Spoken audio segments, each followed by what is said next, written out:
नाज़रीन इकराम अस्सलामु अलैकुम। आपका हमारे चैनल TS इंडिया में इस्तकबाल है। शायर ने अच्छा कहा, बड़ी देर कर दी मेहरबा आते आते। कि मुझे खामखा बदनाम किया जाता है कि मैं बी टीम हूं, और 40 साल के बाद इस तरह का एक मोशन आया है। यही नीलम संजीवाडी थे जिनके दौर में बहते स्पीकर अपोजिशन ने कभी वॉकआउट नहीं किया। ये स्पीकर होता है। हकीकत यह है कि आज के दौर में उसके बरक्स काम हो रहा है। आजादी कम होते जा रही है लेजिस्लेचर की। सुप्रीम कोर्ट को कोई अख्तियार नहीं है लोकसभा के अंदरूनी प्रोसीडिंग में मदाखलत करने का। और इन आंखों ने वो नजारा भी देखा कि ये सुप्रीम पार्लियामेंट में 2016 में एक आर्मी के टैंक को लाकर उसकी तोप को पार्लियामेंट के बिल्डिंग के सामने खड़ा कर दिया गया। स्पीकर के कान नहीं होते, स्पीकर की आंखें नहीं होती हैं। बी टीम सर सुन लीजिए, दिल की तकलीफ बयान कर रहा हूं, सुन तो लीजिए। सर आप बुजुर्ग हैं, बुजुर्ग नहीं है कि तेरी नजर में खदर कुछ, तेरी नजर में मेरी खदर कुछ भी नहीं। मेरी खदर इनसे पूछ जिन्हें हासिल नहीं हूं मैं। बहुत शुक्रिया सर, बहुत शुक्रिया, आपने बोलने का मौका दिया। शायर ने अच्छा कहा, बड़ी देर कर दी मेहरबा आते आते। मैं आपके जरिए से वजीर दाखिला से अपील करूंगा कि मुझे खामखा बदनाम किया जाता है कि मैं बी टीम हूं, तो आप अपने तरफ से 5 मिनट दे दीजिए। कुछ तो दिया नहीं आप तक, तो वक्त दे दीजिए अपना खाली बोलने के लिए, ताकि मैं आपके खिलाफ बोल सकूं, ताकि इल्जाम हमेशा के लिए सही या झूठ साबित हो जाए। तो सर, हमारे देश में सेपरेशन ऑफ पावर्स है। लेजिस्लेचर इंडिपेंडेंट एग्जीक्यूटिव जुडिशरी से, मगर हम ये देख रहे हैं कि एग्जीक्यूटिव बार बार लेजिस्लेचर पर कब्जा करते जा रहा है, और 40 साल के बाद इस तरह का एक मोशन आया है। तो एग्जीक्यूटिव को चाहिए कि वो मुहासबा करें कि आखिर क्या वजह है। We have a marauding executive sir, which wants to overpower and take over the legislature and reduce it to cipher. Sir, the speaker जब जो मुकाम है, 6वां मुकाम है उनका।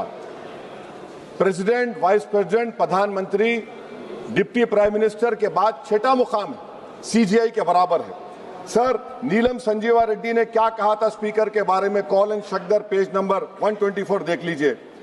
The first duty of the speaker to enable the house to function and not shut it out. The house is paramount, not the speaker who can claim no inherent right to override or bypass the house or to arrogate to himself powers and functions which belongs to the house। यही नीलम संजीवा रेड्डी थे। उस chair पर बैठने के बाद उन्हें Congress party से इस्तीफा दिया। यही नीलम संजीवा रेड्डी थे जिनके दौर में बहते स्पीकर अपोजिशन ने कभी वॉकआउट नहीं किया। यह स्पीकर होता है सर। और आप जानते हैं कि मौलांकर को बाबा पार्लियामेंट कहा नेहरू ने, और यही मौलांकर ने नेहरू को कहा था कि खबरदार ऑर्डिनेंस जारी मत करना। यही मौलांकर ने कहा था कि पार्लियामेंट को अगर कामयाब होना है तो एग्जीक्यूटिव से उसको आजाद रहना पड़ेगा। हकीकत यह है कि आज के दौर में उसके बरक्स काम हो रहा है। आजादी कम होते जा रही है लेजिस्लेचर की। नेहरू ने क्या कहा था मैं नहीं कहना चाह रहा लंबा चौड़ा। सोमनाथ चटर्जी ने इसी कुर्सी पर बैठकर सुप्रीम कोर्ट की नोटिस को नकारा और कहा कि सुप्रीम कोर्ट को कोई अख्तियार नहीं है लोकसभा के अंदरूनी प्रोसीडिंग में मदाखलत करने का। सोमनाथ ने कहा था आर्टिकल 105, 122। सर, यह बहुत से लोग नहीं जानते, 1962 में मरीराम बागरी MP थे हिसार के। कौन थे ये शख्स जिसको नेहरू ने कहा इज वेरी ट्रबलसम? कौन था मरीराम बागरी जिसको 7 दिन के लिए डिसरप्शन पर सस्पेंड कर दिया गया, 30 दिन के लिए स्पीकर ने बैन कर दिया। नेहरू के घर पर जाकर प्रोटेस्ट किया, पुलिस ने FIR दर्ज किया, पुलिस अरेस्ट करने आई, और ये बागरी साहब हुकुम सिंह स्पीकर के पास आकर के मुझे अरेस्ट से बचा लीजिए। स्पीकर ने कहा कि पार्लियामेंट के उस ग्राउंड में जाकर रह जाओ। बागरी साहब ने टेंट लगाया, वहां पर अरेस्ट नहीं कर सकी पुलिस। 65 में पार्लियामेंट से बाहर निकले, पुलिस ने अरेस्ट कर लिया। और इन आंखों ने वो नजारा भी देखा कि ये सुप्रीम पार्लियामेंट में 2016 में एक आर्मी के टैंक को लाकर उसकी तोप को पार्लियामेंट के बिल्डिंग के सामने खड़ा कर दिया गया। ये लेजिस्लेचर की तौहीन नहीं तो क्या है, मुझे बताइए सर। स्पीकर के कान नहीं होते, स्पीकर की आंखें नहीं होती हैं। स्पीकर आंख से देखता है तो लेजिस्लेशन की आंख से देखता है। स्पीकर अगर अपनी कान से सुनता है तो लेजिस्लेचर के कान से सुनता है। Sir, I must say sir, we are members of the free parliament. We are not bonded laborers of any political party over here, sir. Let me also tell you, sir, a muted parliament is as much danger to parliament democracy as executive authoritarianism, which is present reality. Sir, Speaker is answerable to us. The government is answerable to all of us. That is the law which has been put forward, sir. Sir, may I take this opportunity to say, I will give an example of how executive is interfering. The media knows that this government is going to bring in this session a bill on women reservation. We don't know. This house does not know. What is the dignity of this house? Please tell me, sir. So this clearly shows that executive works in a secret and deceitful manner to decrease the glory of this august house. Sir, may I tell you that Article 98 of the... Sir, please, sir, allow me, sir, 5 minutes diye minister. Diye, sir, sir, B team, sir, sun lijiye. Article 98, sir. Sir, Article 98, the house shall have a separate secretariat. Why have you appointed retired IS over here? You have a separate secretariat. Where is the sovereignty of the house?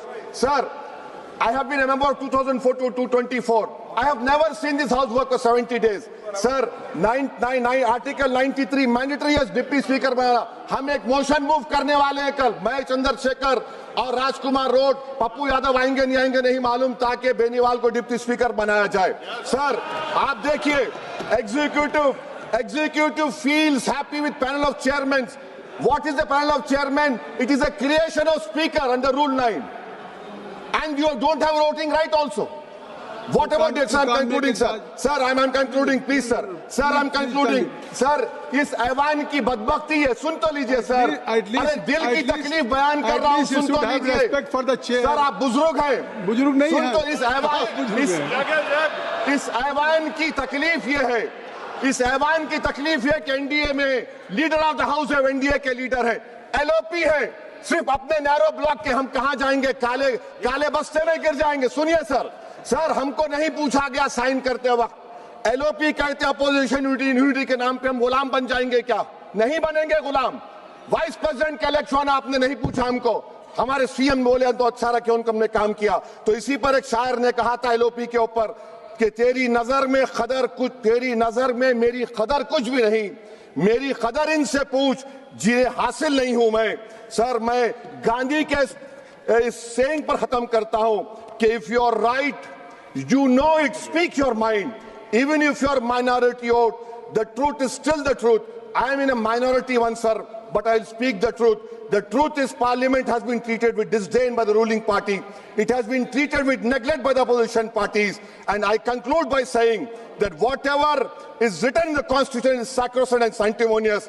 What I tried to raise the point of order exactly this. And my reservation to this motion of removal is that it doesn't address the malice. It only is attacking the symptom of the fountainhead that is executive. Chandrashekhar ji, I offer my best wishes to Om Birla. I hope that he will stop the executive encroachment into legislature. I remain mute. इंशाल्लाह मज़ीद update के साथ आपसे मुलाकात होती रहेगी. आपसे गुजारिश है चैनल को सब्सक्राइब करें. अल्लाह हाफिज़.